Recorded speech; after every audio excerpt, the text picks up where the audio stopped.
And this question it is given that there is some change in length when 33,000 Newton tensile force is applied on a steel rod.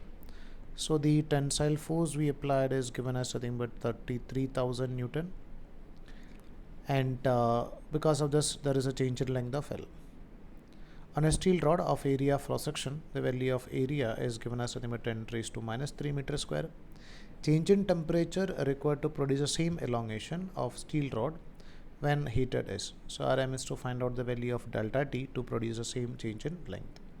So we can compare these two equations, that is according to the equation of Young's modulus, that is F divided by A delta L by L. We can write as delta L is equal to F into L divided by YA. Now if you are comparing this with the equation for change in length due to thermal expansion, that is initial length into alpha into delta T. So if you are writing these two equations are same, that is F into L divided by YA is equal to L into alpha into delta T. So we can observe that this L and this L get cancelled. So we can find out the value of delta T over here. Delta T is equal to F divided by YA by alpha.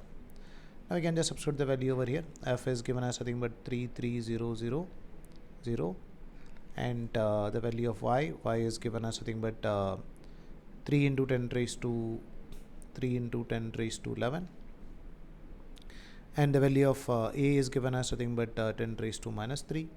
So A we can take it as 10 raised to minus 3, and the value of alpha is given in question as 1.1 into 10 raised to minus 5. This can be written as 1.1 into 10 raised to minus 5. So we can just observe that if you are cancelling this 3 and this 33, it is going to be 11. And if I am cancelling this 11 and 1.1, so this is going to be nothing but 10. So we can just say that this is so on numerator we can observe that we'll get 10 raised to 4 divided by, on denominator 10 raised to 11 term is here, and 10 raised to minus 3 into minus 5, this is going to be 10 raised to minus 8. So we can write this will be equal to 10 raised to minus 10 raised to 3. So we are going to get the answer as nothing but 10.